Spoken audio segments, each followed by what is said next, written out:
Okay, one honest question. Has anyone ever gone to IKEA and actually returned with one item only?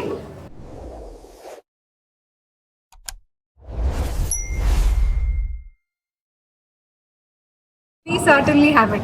Today, we're at IKEA to finally figure out why a quick shopping plan somehow turns into a full experience.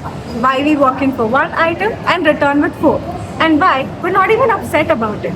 So today, we're gonna walk through the store just like normal customers, but plot twist, we're actually investigating their smart design strategy. So let's go.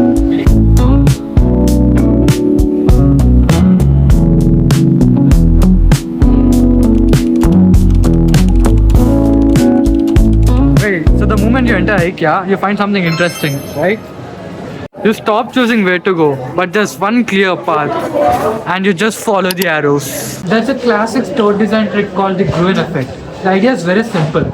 Instead of letting customers rush in and rush out, the store gently guides you through everything. But while you walk, you're being exposed to hundreds of products without trying. The longer you stay, the more familiar everything feels. And familiarity makes buying feel normal. That's why IKEA never feels like a quick stop. Now, this part right here completely changes how you shop. Here, the product displays are real looking rooms, bedroom, kitchens, tiny apartment, the living room. IKEA doesn't show you a bed and say, buy this. They show you a whole lifestyle and say, this could be your space. Your brain starts imagining things, what your mornings would look like, where you sit, and how your room could feel. Once that emotional connection is made, the product feels personal. And when something feels personal, you don't think of it as its furniture alone. And just when you think you're done imagining your dream life, you reach this section. This is small bins of small and cheap items. This is called abundance merchandising. So your brain sees three things at once. Low prices, too many options, and no effort required. So you think it's just one small thing, and then another, and then another. Individually, they don't feel expensive. Together, they add up quietly. And that's how IKEA fills your cart without you feeling like you're spending too much. So another smart move that IKEA makes is placing food right in the middle of the store. You walk, you get tired, you get hungry. Instead of leaving you back to home, it gives you food. Even it's expensive, it's so tempting that you buy it and you eat it. This keeps you inside longer and it resets your energy. And once you have eaten the food, it gives you energy to browse the whole store.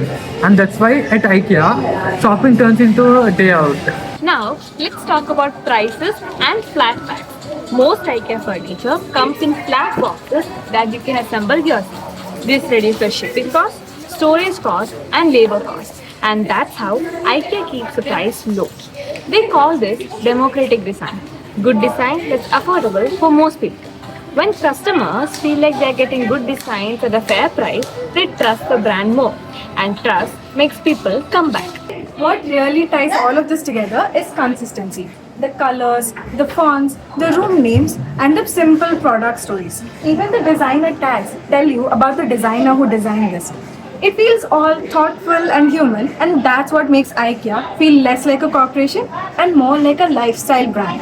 So by the time you check out, you're actually buying into the IKEA experience.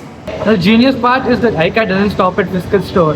The app, website, and delivery system all connect back to the same experience. You browse online, you visit the store, you remember how it felt, right? Everything is connected. And honestly, that's what makes IKEA fascinating. Lastly, comment below which store we should investigate next. And now that you know what's happening, you'll probably still buy extra things, but just with a little more awareness.